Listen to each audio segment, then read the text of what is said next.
Comment devenir libre financièrement et ne pas perdre sa vie à la gagner? Je suis Guillaume, cofondateur avec mon associé Christophe de la newsletter Ataraxia. La mission d'Ataraxia est d'aider un maximum de personnes à atteindre la liberté financière grâce à l'investissement, notamment immobilier. Nous avons lancé le podcast Au coin du feu pour partager les discussions que nous avons entre nous. Si vous souhaitez accélérer sur le chemin de la liberté financière, bienvenue avec nous au coin du feu.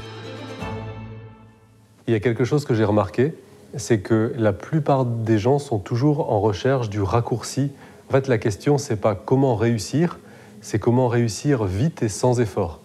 Et à propos de ça, j'aimerais bien qu'on en parle parce qu'il y a une phrase que tu répètes souvent, c'est plus je travaille, plus j'ai de la chance. Complètement.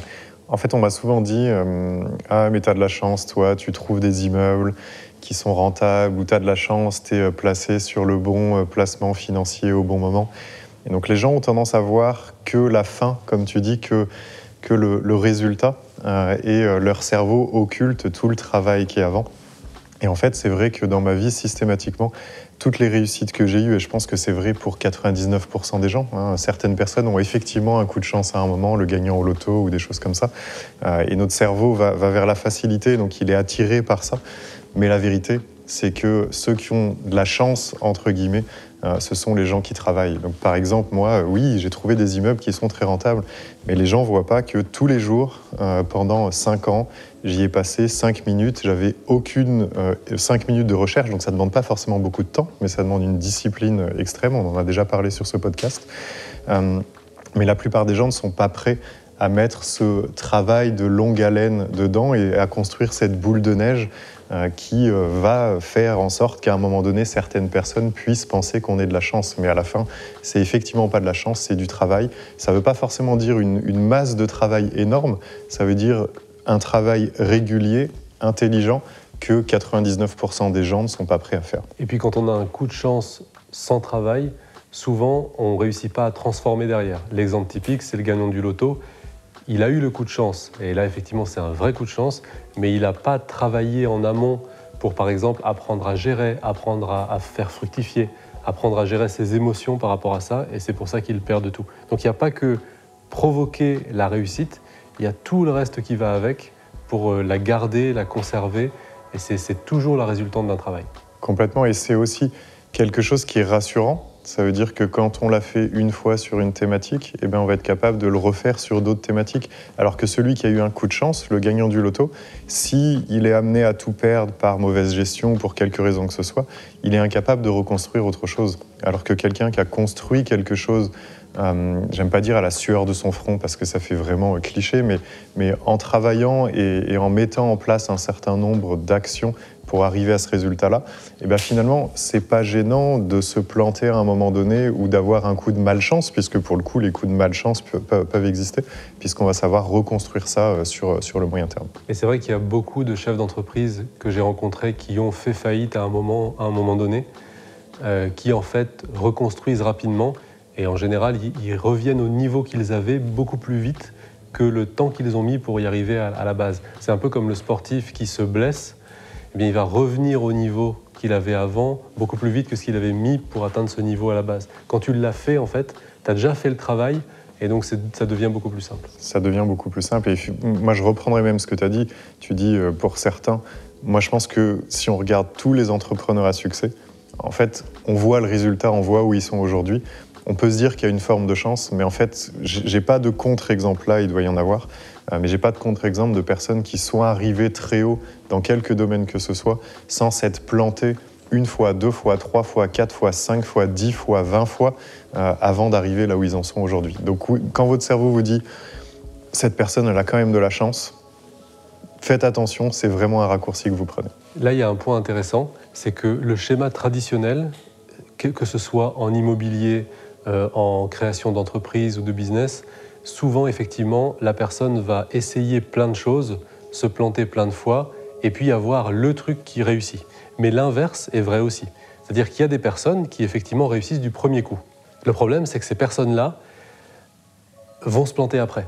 Et l'échec, c'est inévitable, en fait, parce qu'au début, tu ne sais pas ce que tu fais, donc tu te plantes, puis à un moment, tu réussis. Ou bien, au contraire, tu réussis du premier coup, mais ça a été là pour le coup de la chance. Donc du coup, tu te sens trop fort, etc. et tu vas te planter après. Et quitte à choisir, je préfère me planter au début puis réussir après. Donc c'est vrai que c'est rassurant de se mettre en tête que se planter, c'est absolument inévitable et qu'il mieux vaut le faire au début qu'à la fin. Il y a un autre exemple qu'on peut prendre, c'est Warren Buffett, qui aujourd'hui, je ne sais plus exactement quel âge il a, mais ça doit être à peu près 90. Et en fait, il a commencé à 20-25 ans. Et alors, je ne me souviens plus quand est-ce que j'ai connu Warren Buffett, mais je pense que jusqu'à ses 50-60 ans, c'était un inconnu complet. Et donc, il a fait 40 ans de carrière dans l'ombre, personne ne le connaissait. Et à la fin, effectivement, aujourd'hui, on se dit, voilà, c'est un investisseur incroyable, etc. On a l'impression que ça a toujours été le cas. Mais ce qu'il a aujourd'hui, c'est la résultante de décennies de travail que tout le monde occulte aujourd'hui. Et tout le monde peut se dire « Ah, il a eu de la chance d'investir dans telle société à tel moment ». Et en fait, on fait la même chose pour tout le monde. Le sportif, il y a beaucoup de travail avant. N'importe quel chef d'entreprise, investisseur, il y a beaucoup de travail avant. Même des célébrités, si on prend un acteur, un chanteur, on oublie les courts-métrages non rémunérés, les pièces de théâtre avec 3 personnes dans la salle, les one-man shows où personne ne rit, avec même les frères et sœurs et les cousins qui partent tellement c'est nul. Et c'est d'avoir traversé tout ça qui permet le succès. Et donc je pense qu'il est vraiment important, et c'est peut-être le message de cette vidéo, c'est plutôt que de chercher le raccourci pour réussir vite et sans effort, il faut se mettre en tête dès le départ qu'on va se planter plusieurs fois, que ça va être difficile et que c'est le chemin logique et que si on ne se plante pas, c'est qu'on n'est pas en train de réussir. Et beaucoup de gens veulent éviter la douleur. Et on le comprend, mais en fait, il faut aller la chercher parce que plus on prend ces échecs, plus on est en train d'avancer en fait et de construire quelque chose qui fonctionne. Comme tu disais tout à l'heure, je pense que plus on se plante tôt, et je peux partager certains exercices que je fais faire à mes enfants, par exemple, sur cette thématique-là, plus on se plante tôt et on apprend à réagir à cet échec, mieux c'est. Puisque comme tu l'as dit, sinon on peut avoir effectivement un coup de chance, puisque la chance existe quand même, et avoir un peu d'une réussite trop fulgurante, mais on est rattrapé à un moment donné, comme tu l'as bien expliqué. C'est pour ça que je disais avant, les gens qui ont vraiment réussi et qui sont très très hauts, pour moi il n'y en a aucun qui sont arrivés là par chance. Ils ont tous eu un chemin différent. Il y en a qui ont eu un coup de chance au début, qui se sont plantés fortement après et qui ont rebondi. D'autres qui se sont plantés très tôt et qui du coup ont évolué vers cette réussite incroyable. Mais pour moi, le coup de chance peut arriver, peut nous faire avoir une petite réussite ou une réussite modérée, mais c'est pas quelque chose qui dure toute la vie. Petite anecdote ou petit exercice que vous pouvez faire avec vos enfants, pour ceux qui ont des enfants. Moi, j'ai été élevé à l'inverse de l'acceptation de cet échec. J'ai été élevé dans on doit toujours réussir, il faut toujours être meilleur, il faut toujours faire mieux que les autres. Et j'en veux pas du tout à mes parents. C'était, je pense, assez classique de faire les choses comme ça parce qu'on veut le meilleur pour ses enfants. Aujourd'hui, moi, j'essaye de faire l'inverse. Alors, quand je dis l'inverse, je dis pas à mes enfants il faut pas être le meilleur ou quoi que ce soit. J'essaye d'expliquer à mes enfants qu'en fait, on apprend beaucoup plus dans les échecs que dans les réussites. Et j'essaye de faire en sorte, contrairement à ce que le système scolaire fait aujourd'hui, de récompenser leurs échecs, ou en tout cas de leur faire prendre conscience que leurs échecs sont très importants pour leur cheminement et pour leur avancement. Et donc tous les soirs, quand mes enfants sont avec moi, on discute quelques minutes en disant « Qu'est-ce que tu as raté aujourd'hui ?» Et on le fait tous les 3. Donc chacun d'entre eux vont dire quelque chose. Ça peut être des choses très petites, des choses plus grosses, si on a eu une chose plus importante. Et on en rigole ensemble, où on se dit dédramatise cette chose-là, pour éviter justement que plus tard, quand il soit en face d'échecs un peu plus importants, de vraiment prendre ça comme une chape de plomb, comme moi j'ai pu le prendre par moment, puisque je n'avais pas du tout été préparé à apprendre à gérer ces échecs-là. Il y a une anecdote qui me revient en tête. J'avais vu une émission il y a très longtemps sur les jeunes qui avaient des grandes réussites. Je crois que c'était Zone Interdite ou Capital, ça devait être au début des années 2000. Et ils suivaient 3 jeunes entrepreneurs. C'était des gens qui avaient entre 20 et 25 ans et qui avaient des grosses réussites. Et je me souviens que j'avais regardé cette émission où j'étais un peu plus jeune qu'eux et je me disais mais ils sont tellement en avance sur moi, et j'étais un petit peu mal de voir ça en me sentant vraiment très en retard. Je pense que j'étais au début de mes études et je voyais le chemin à parcourir et eux, ils étaient déjà loin. Et c'est marrant parce qu'il y a peut-être 2 ou 3 ans en arrière, je me souvenais de ces personnes et je suis allé rechercher ce qu'elles étaient devenues.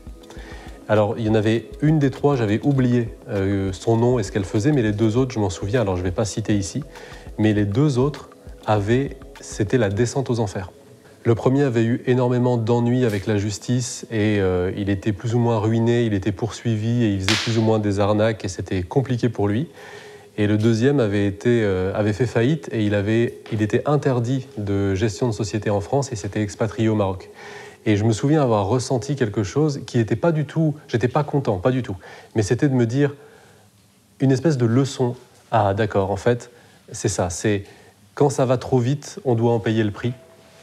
En fait, rien n'est gratuit, il faut toujours payer le prix, il n'y a aucune réussite qui se fait sans échec.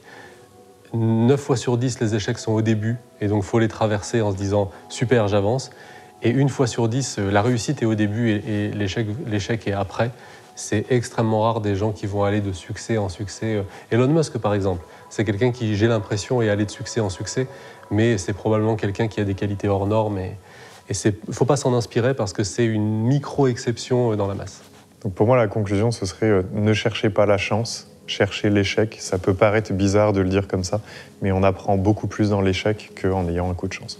Et ne cherchez pas la chance, travaillez.